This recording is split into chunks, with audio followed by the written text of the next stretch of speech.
네, 안녕하세요. 2023년 오늘 10월 20일 금요일입니다. 오늘 오전 오프닝별 라이브 시작을 하도록 하겠습니다. 저는 염승환 이사고요. 제 옆에는 김종효 위원님 또 나와 계십니다. 네, 안녕하십니까. 네, 안녕하세요. 자, 오늘도 이제 좀 많은 분들이 걱정을 좀 하실 것 같아요. 어제 좀 코스닥이 무려 3%나 급락을 했고, 오늘 오전 동시효과도 지금 분위기는 좀 약간 반대매매 나오는 좀 분위기 같은데, 좀 동시효과 분위기 좀 굉장히 안 좋은 편이죠? 네, 그렇습니다. 양시장 모두 1%가량의 추가적인 조정이 나타날 것으로 예상이 되고요. 아시는 것처럼 테슬라의 변동성도 있지만 일단 미국제 금리가 쉽게 떨어지지 않고 있다라는 점. 그다음에 또 두 가지의 이제 해결책을 우리가 그동안 생각했었는데 바이든 대통령 가면 조금 전쟁 쪽은 좋아지지 않을까? 그다음에 제롬 파월이 나와서 뭔가 정리를 좀 해주면 금리도 단기 고점이 나오지 않을까라는 그런 기대감이 있었는데 두 가지 기대가 모두 사라진 상황에서 기술주들의 조정이 좀 나타나고 있는 국면이기 때문에 그런 부분들이 일단 시장에는 부담으로 다가오고 있는 것 같습니다. 다만 좀 말씀드리는 순간 호가가 조금씩은 줄어들고 있어서 네. 일단 출발은 1% 내외에서 출발할 것으로 예상되고 있습니다. 현재 이제 9시가 됐고 아직 지수는 안 나왔는데요. 현재 예상은 코스피가 한 1% 가까이 좀 하락을 할 것 같고요.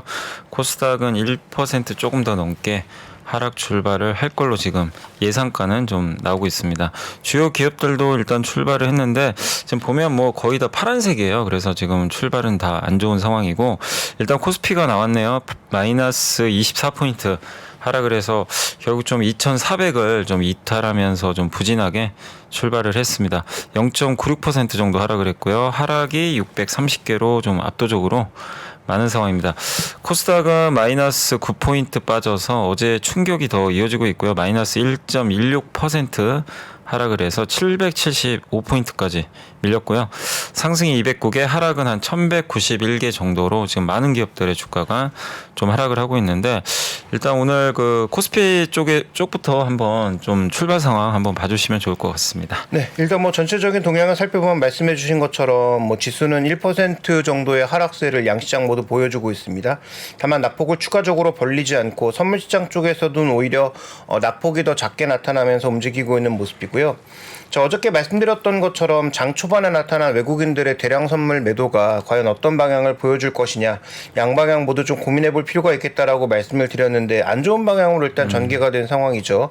자, 일단 전저점을 깨고 내려갈 것인지가 오늘은 관건으로 보이고 특히 코스닥 시장 같은 경우에는 모두에 말씀해 주셨던 대로 과연 반대 매물이 출회가 되면서 더 변동성이 커질 거냐 그러면 그런 반대 매물과 함께 거래가 급증하고 그것이 일정 부분의 저점으로 작용할 거냐도 잘 한번 살펴봐야 될 것 같습니다. 어쨌든 오늘 출발의 전체적인 모습은 선물 시장에서는 외국인들이 일단 매수 대응을 해주면서 양봉 전환하는 모습이 발견되고 있는데요. 자, 이런 양전환 자체가 긍정적인 모습으로 연결이 되려면 현물 수급까지 연결이 좀 돼야 될 텐데 현물 쪽에서는 의미 있는 수급은 아직 나타나지 않고 있습니다. 자, 종목군들 흐름 살펴보면 유가증권 시장은 일단 삼성전자, 포스코홀딩스, SK하이닉스, 삼성 SDI 등 대부분 종목군들이 조정을 나타내고 있는 가운데 어제 이제 급등했었던 제주은행이 오늘도 추가적인 상승세를 좀 나타나고 있는 것이 눈에 띄고 있는 모습이죠. 자, 배당 수익률이 그렇게 압도적으로 높은 종목은 아님에도 불구하고 일단 평소에 거래가 그렇게 많이 되는 종목도 아닌데 오늘은 비교적 거래도 폭발하면서 급등하는 모습인데요. 변동성이 커질 수 있는 종목이라고 봐야 될 것 같고요. 그다음에 또 한미글로벌을 포함한 종목군들도 거래대금 상위 종목에 좀 올라와 있는 점은 눈에 띄는 부분이라고 봐야 할 것 같습니다. 이번에 이제 중동 가기 때문에 아마 기대감 때문인 것 같네요. 네, 아무래도 이제 어제부터 조금씩 종목들의 움직임이 있었는데요. 오늘도 추가적으로 흐름은 이어지고 있는 것으로 보이고, 자, 코스닥 시장 쪽에서는 일단 개별 종목군들의 움직임이 거래대금 상위 쪽에서 많이 눈에 띄고 있죠. GSE라든지 제이션 시스템 같은 종목군들이 일단 눈에 띄는 모습이고, 유가가 또 오르고 있기 때문에 흥구석유 같은 종목군들의 움직임도 오늘 강하게 나타나고 있습니다. 그래서 오르고 있는 종목군들은 일단 굉장히 개별 성격의 종목 종목군들이 많은 반면 에코프로라든지 에코프로비엠 같은 종목군들은 비교적 조정으로 출발하고 있는 모습입니다. 그래서 이렇게 조정으로 출발하고 있는데 그동안 여러 번 언급드렸던 것처럼 거래가 실리지 않고 있기 때문에 반등에 있어서 또 에너지를 강하게 좀 분출하기는 어렵다라는 말씀을 드렸는데 오늘은 전반적으로 거래를 크게 발생시키면서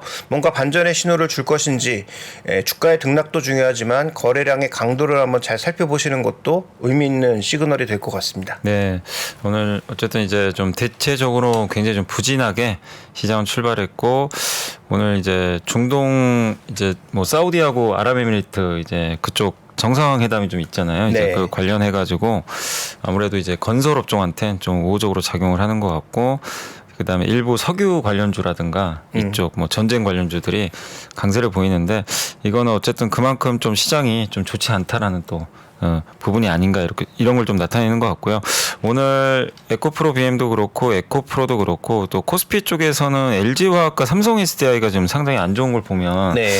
일단 오늘 또 하나솔루션도 되게 안 좋거든요. 아까 제가 하나솔루션도 잠깐 보니까 미국의 그 태양광 회사들 일단 실적 발표가 좀 있었나 봐요. 근데 시간에 의해서 지금 거의 폭락을 하고 있거든요. 근데 아마 유럽에서 수주가 뭐 이게 취소되거나 아마 중단되는 그런 멘트들이 일본 좀 있었던 것 같습니다. 그러니까 이런 것들이 결국엔 뭐 2차 전지 뭐 어제 그 테슬라 실적 보셨죠? 보신 네. 것처럼 일론 머스크도 뭐라고 했냐면 금리 때문에 그냥 한마디로 그거죠. 나 금리 때문에 죽겠다. 네. 이 얘기를 한 것 같아요. 그러니까 금리 때문에 월 할부금도 이제 봐야 되고 사람들이 차를 이제 구매할 때 좀 신중해질 수밖에 없다. 그러니까 그렇죠. 테슬라마저도 그 얘기를 했거든요. 그러니까 결국 고금리 충격에서 우리가 보통 성장주라고 생각했던 신재생 전기차, 이 배터리까지도 악영향이 지금 끼치는 것 같습니다. 근데 오늘 또 금리가 지금 그 미국의 국채금 10년물이 5%를 넘었더라고요. 그렇죠. 그러니까 이런 이제 상황들이 자꾸만 이어지는 그 흐름들이 나오다 보니까 국내 대표적인 이런 성장주들, 올해 성과가 좋았던 기업들한테 좀 부담인 것 같은데 지금 2차 전지가 어쨌든 오늘 계속 좀 하락하는 가운데 삼성전자 주가도 좀 부진한 것 같고 그래서 네. 오늘은 사실 그 거의 그냥 하락한다고 봐야 되겠죠 시장이? 네, 아니 그 지금 현재까지 흐름은? 그렇습니다. 네. 뭐 필라델피아 반도체 지수도 일정 부분의 조정이 있었기 때문에 그와 관련된 흐름도 반영되는 것 같고요. 자, 오늘 외국계 창구의 매매를 한번 좀 살펴보실 필요가 있을 것 같은데 외국계 창구 쪽의 매매 동향을 조금 보시면 오늘은 평소와는 조금 다른 모습, 기존에 움직였던 모습과는 조금 다른 양상이 발견되고 있습니다. 특히 외국인들의 매매 동향에서 철강금속, 그다음에 기계업종에 대한 매수가 나타나고 있고 전기전자를 오히려 매도하고 있는 모습인데요. 자, 오늘은 삼성전자, 삼성 SDI, LG화학, LG에너지솔루션 이런 종목군들에는 비교적 매도가 나타나고 있는 모습이고 반대로 또 SK하이닉스에는 매수가 나타나면서 일단 움직임이 좀 다른 그런 모습 보여주고 있고요. 그 다음에 크래프톤이 여전히 게임 하나밖에 없고 뭐 게임은 여러 개가 있지만 의미 있는 실적을 내는 그런 게임은 여전히 하나밖에 없고 그 IP도 낡아가고 있는 상황이긴 하지만 그래도 뭐 돈을 잘 번다는 평가는 나오고 있는 상황인데 오늘 외국계 창구 쪽에 매수가 들어오면서 주가는 지금 2%가량의 강세 나타나고 있습니다. 말씀해 주셨던 대로 하나솔루션은 조금 하락하고 있지만 외국계 창구 쪽에서는 매수가 유입되고 있고요. 한미반도체, ISC 등 일부 종목군들의 이 주가 등락과 상관없이 외국계 창구에 매수는 유입되고 네. 있는 모습이어서 이런 부분들은 좀 눈에 띄는 부분이고요. 그다음에 뭐 금양 같은 경우에는 주가는 하락하고 있습니다만 뭐 아시는 것처럼 이번에 11월 달에 MSCI 종목 교체에 들어갈 가능성이 있다라는 얘기는 나오고 있고 SK텔레콤은 아직 잘 모르겠다라는 평가. 특히 외국인 지분율이 조금 더 높아지게 되면 그 외국인 지분율과 관련된 문제 때문에 또 탈락할 수도 네네. 있기 때문에 SK텔레콤은 그런 문제가 좀 남아 있다라고 봐야 할 것 같습니다. 반대로 이제 아까 말씀드렸던 것처럼 지금 매물이 출회되는 쪽에서 그동안 외국인들의 일방적인 매수를 보였던 삼성전자가 오늘은 일단 출발해서는 소폭의 매도가 좀 나타나고 있다는 점. 그 다음에 양전환했던 선물지수의 움직임과 종합주가지수의 전반적인 움직임이 지금 뭐 시간이 얼마 지나진 않았지만 다시 조금 등락을 반복하고 있다는 점도 눈여겨서 좀 볼 네. 필요는 있을 것 같네요. 그래서 지금 시장 상황이 일단 좀 개선되진 못하고 있고 네.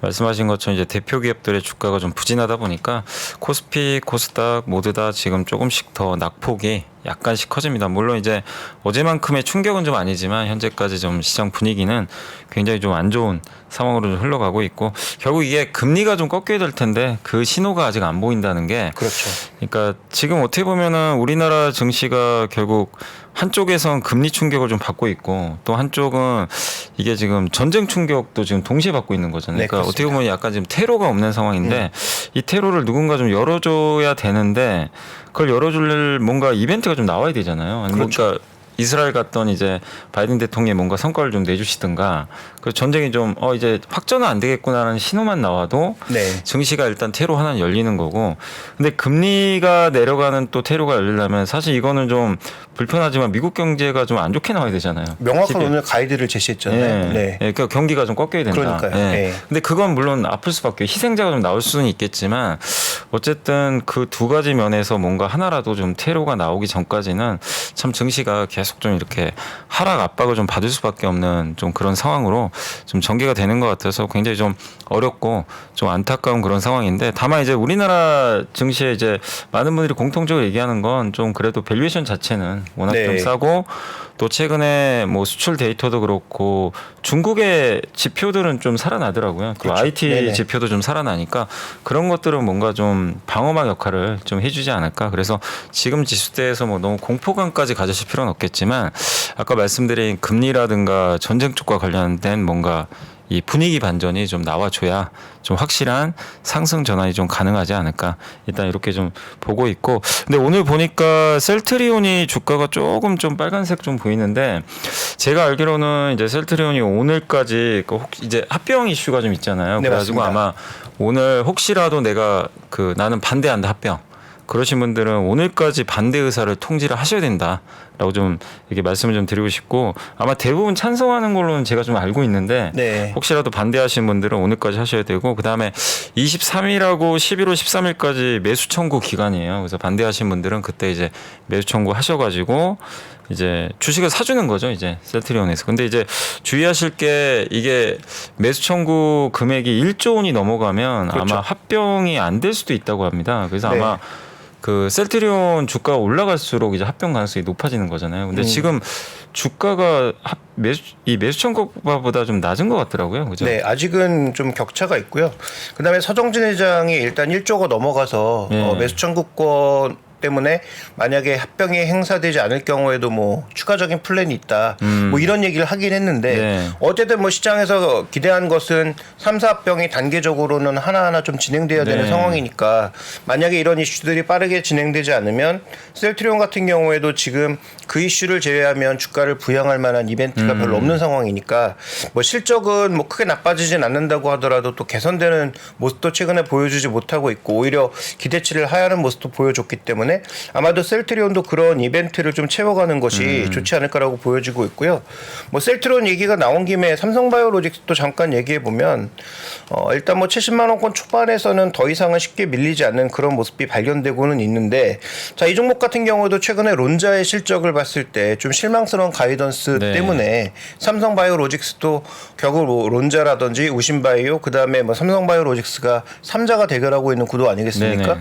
그러니까 그 가운데에서 론자가 이렇게 뭔가 가이던스를 약하게 줬다라고 하는 것은 삼성바이오로직스에게도 불안한 요인 아니냐라는 그런 의견도 지시됐습니다만 최근에 뭐 증권가 쪽에서는 조금 분리해서 봐야 된다. 네. 론자와 삼성바이오로직스가 하는 일이 다르다라는 측면에서 뭐 여러 가지 모멘텀을 좀 부여하고 있으니까 바이오 쪽에서는 최근에 뭐 급락하고 있는 유한양행을 뒤로하고 다른 종목군들을 한번 살펴봤을 때 삼성바이오와 셀트리온의 이런 이슈들을 한번 추적해 보는 것도 의미는 좀 있을 것 같습니다. 네.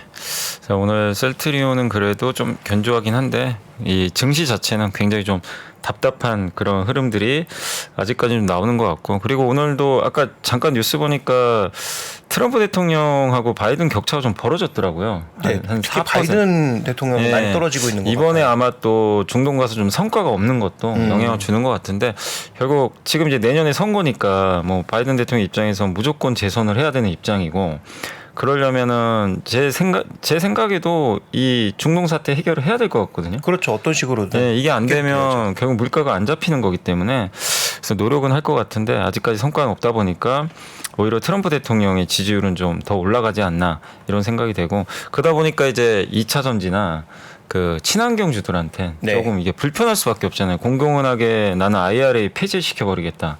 저는 솔직히 폐지 못할 거라고 보긴 하는데 네. 일단 좀 발언은 되게 세게 나간단 말이에요. 그러니까 원래 이런 뭐 발언이 항상 세게 네, 하셨으니까. 그래서 네. 그런 것들이 좀 일단 오늘 그 2차 전지나 이런 신재생 에너지도 가뜩이나 좀 안 좋은데 좀 더 안 좋게 좀 영향을 좀 주는 흐름으로 전개가 되고 있는 것 같습니다. 그래서 근데, 오늘 근데 결국은 이쪽도 우리가 살펴보면 유럽이나 미국이나 신재생도 다 프로젝트 파이낸싱에 가깝잖아요. 네, 그죠. 그러니까 이제 금리 문제가 결국은 대두되는 것 같고, 그 다음에 이렇게 실세 금리까지 그 동안은 이제 정책 금리는 높아졌지만 실세 금리는 높아지지 않았다가 네. 이제 실세 금리가 정책 금리와 거의 붙어 있는 상황이다 보니까 그러면 실제로 이제 프로젝트 파이낸싱 같은 것들을 할 때는 뭐 신용도에 따라서 플러스 알파는 당연히 더 돼야 되는 상황이잖아요. 그러니까 예전에 2, 3%면 파이낸싱 할 수 있었던 게 이거 리파이낸싱 할 때 6%, 7%를 줘야 된다면 과연 그런 부담들을 이익률이 낮은 그다음에 보조금을 여전히 지급받아야 되는 그런 신재생 업체들이 받아낼 수 있을까라는 네. 부분. 그다음에 특히 풍력 쪽에서는 지난번에도 잠깐 언급드렸습니다만 유럽 쪽에서 최근에 이렇게 엎어지는 그런 프로젝트들이 그러니까 뭐 예, 어떻게 꽤 보면 많다고 또, 하더라고요. 맞아요. 예, 그래서 그런 부분들의 영향도 일정 부분 나타나고 있는 것으로 보여서 일단 뭐 신재생 쪽에서는 당장은 반전을 시킬 만한 요소가 뭐 실적 쪽에서라도 나와야 되는데 실적도 아직은 조금 부족해 보이고 그다음에 모멘텀이 좀 부족해지는 양상이 다각도로 나타나고 있으니까 그런 부분들 참고하셔야 될 것 같습니다. 그리고 어제도 이제 한번 말씀해 주셨지만 어제 뭐 NC소프트나 뭐 삼성전기 같이 요즘에 그러니까 그 기업들이 뭐 좋다 나쁘다 떠나서 오히려 그런 기업들은 지금 최악에서 약간씩 좀 최근에 주가가 좀 올라간다 이렇게 네네. 말씀해 주셨는데 오늘도 보니까 뭐 크래프톤도 좀 그런 유행인 것 같고 이제 시장에서는 차라리 올해 좀 안 좋았던 섹터 중에 좀 이제 더 나쁠 게 없는 쪽도 한 번씩 이렇게 보는 것 같은데 근데 이게 좀 아쉬운 점은 뭐냐면은 연속성은 또 없는 것 같아요. 그 반등 탄력도 아무래도 그죠. 매물이 네. 너무 많이 쌓여 있으니까 네. 그걸 돌파하려면 강한 에너지가 있어야 되는데 그 정도 에너지를 줄 만큼 또 호재가 나온 것도 호재가 아니다 아니고, 보니까 예. 그래서 그러니까 바닥은 좀 잘 다져가는데 네네네. 그렇다고 이게 또 증시를 이끌 만한 업종도 아니고 그렇죠. 예, 그래서 좀 뭔가 버티는 건 괜찮은데 확실히 시장 자체를 이끄는 힘은 아직까지 좀 부족한 것 같고 사실 미국도 좀 그런 것 같아요. 미국도 오늘 보니까 사실 그 미국의 AT&T 통신사 주가가 무려 6%나 폭등을 했더라고요. 네, 그러니까 실적 보고 실적에 있죠. 예. 근데 거기서 이제 나온 건 뭐냐면 결국 어닝도 좋았는데 그 현금 창출 능력이 역시 대단한 것 같아요. 통신 업종들 보면 뭐 우리나라도 마찬가지겠지만 그래서 좀 시장은 이런 금리 충격이나 좀 외부 변수들이 너무 안 좋다 보니까 결국 숫자하고 그 다음에 돈 잘 버는지 이런 것들에 대해서 검증이 되면 오히려 그쪽에 대해서는 또 높은 밸류를 주면서 네. 주가가 또 환호를 하는 그런 좀 대비되는 모습인데 다만 이런 업종들이 시장을 이끄는 업종이 아니다 보니까 그렇죠. 지수 자체에는 큰 영향을 못 주는 그런 상황으로 지금 전개가 되고 있는 그런 흐름인 것 같고 그다음에 넷플릭스가 어제 우리 말씀하신 그 얘기했지만 굉장히 잘 나왔잖아요 실적이. 네. 그래서 오늘도 주가가 좀 많이 올라왔는데 확실히 아니면 뭔가 깜짝 실적을 그냥 내야 되는 것 같아요. 그 예상보다 훨씬 높은 레벨의 네. 실적이 나와야 되는 것 같습니다. 네, 근데 그렇게 되면 이제 반응을 해주는데 그러지 않는다면 시장에서는 큰 반응을 좀 안 보이는 그런 상황인 것 같고 오늘 보니까 또 코스닥의 고용이란 기업이 마이너스 11%나 빠지던데 아마 네. 이게 또 어닝 쇼크 때문인 것 같더라고요. 보니까 실적 때문인 것 같은데 확실히 이렇게 숫자가 안 나오는 기업들은 더더욱 좀 힘든 그런 상황으로 현재 전개가 되고 있는 것 같습니다.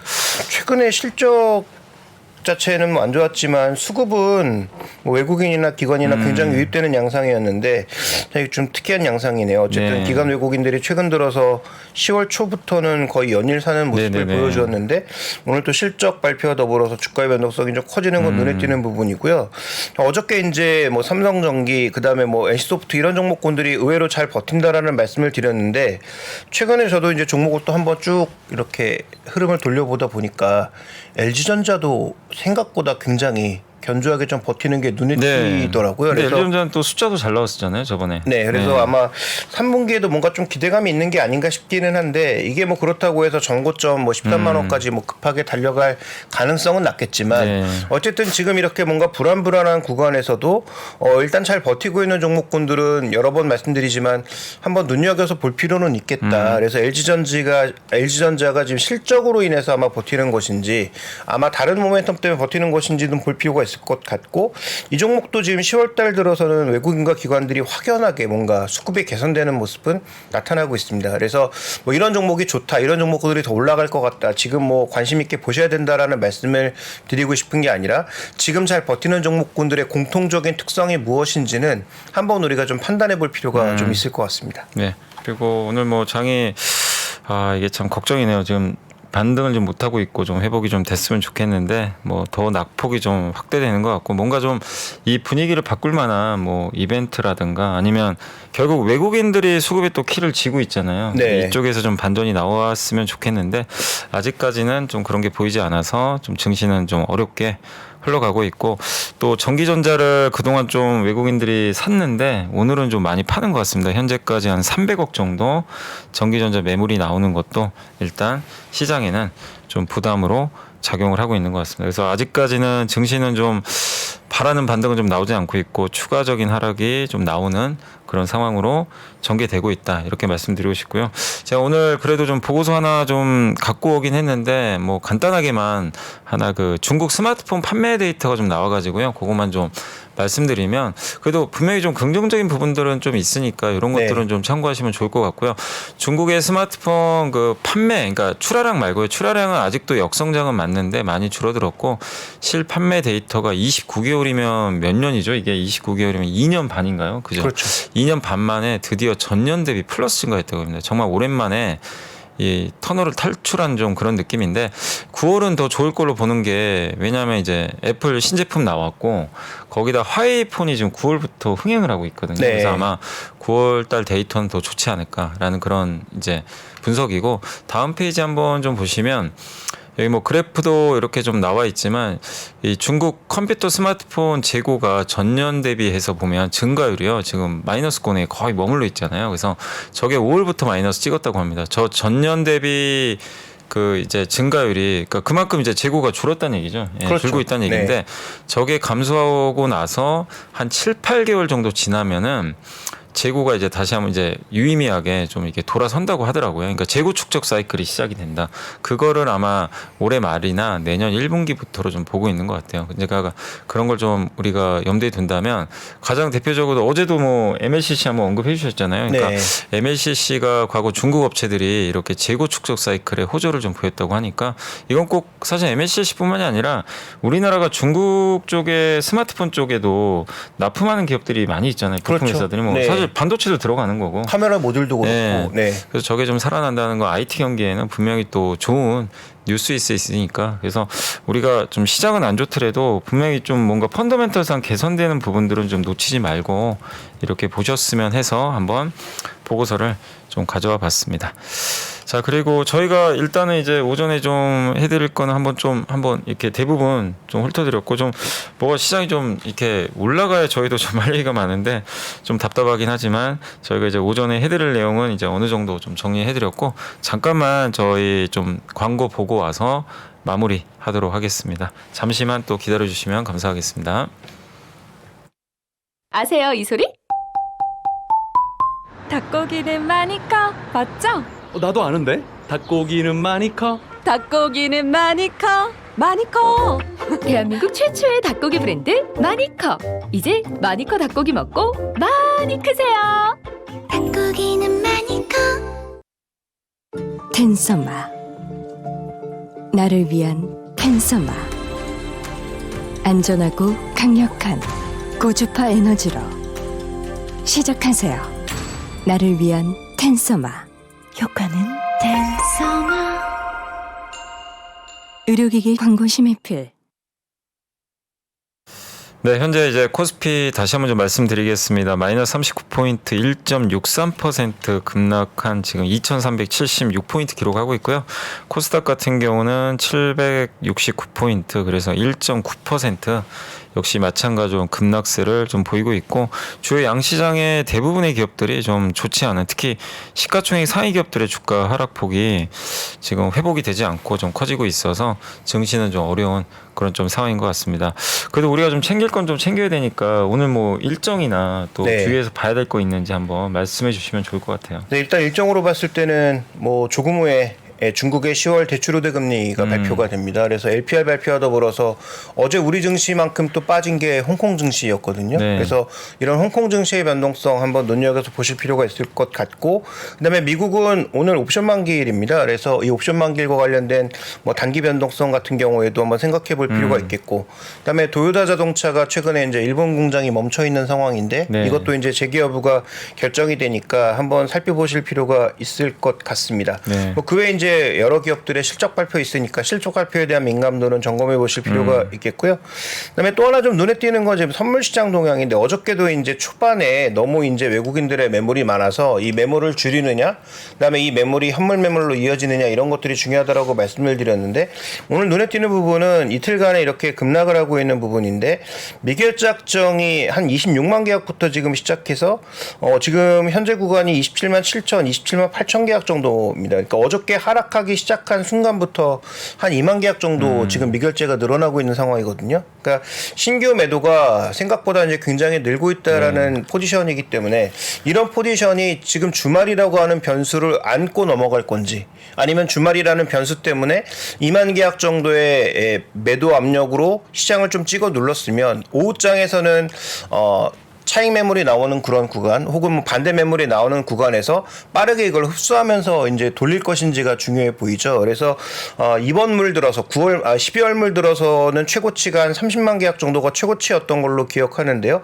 지금 다시 한번 28만 계약까지 빠르게 26만 계약에서 올라가고 있으니까 임계치까지 채우는 굉장히 급한 하락으로 가는 모습인지 아니면 2만 계약 단기적으로 조금 많이 들어온 물량들이 있으니까 오늘 오후장에서는 지수의 변동성이 커질 때 오히려 줄이는 모습을 보일지 정도를 한번 체크해 보시는 것도 시장의 이제 하락 강도를 체크하는 데 있어서는 하나의 변수가 될 것 같네요. 그러니까 단기적으로는 일단 좀 선물 동향 이게 네. 왜냐하면 지금 현물 수급이 너무나 위축돼 있어가지고요. 그렇죠. 선물이 현물을 이제 흔드는 뭐 현상들이 나올 수밖에 없어서 일단 외국인들 선물 흐름도 좀 체크하시면 좋겠고 사실 그렇지만 이제 그런 걸 결정하는 거는 이제 결국에 금리라든가 네. 또 바이든 대통령의 이런 이제 그 중동 성과 이 부분이 근데 물론 또 긍정적인 방향으로 뭐 주말이나 오늘 장중이라도 좋은 뉴스가 나오면 네. 이게 언제든지 포지션 바뀌어버릴 수도 있는 그럼요. 거니까. 예, 네. 그래서 주변의 뉴스도 그러니까 지금은 사실 펀더멘털보다는 주변의 그 매크로 환경이 아직까지 시장에 영향을 주고 있으니까 그런 부분들 잘 체크하시면서 보시면 좀 좋을 것 같습니다. 자, 오늘 이제 금요일 저희 10월 20일 방송은 좀 이제 여기서 마무리하도록 하겠고요. 모쪼록 오늘 오후에는 그래도 좀 양봉이 나와서 좀 반전 되기를 좀 희망하면서 오늘 오전 방송 마무리하도록 하겠습니다. 자, 저희는 또 다음 주 월요일 날 또 찾아뵙도록 하겠습니다. 주말 잘 보내시고요. 오늘도 좋은 마무리 하시면 좋겠습니다. 감사합니다. 감사합니다.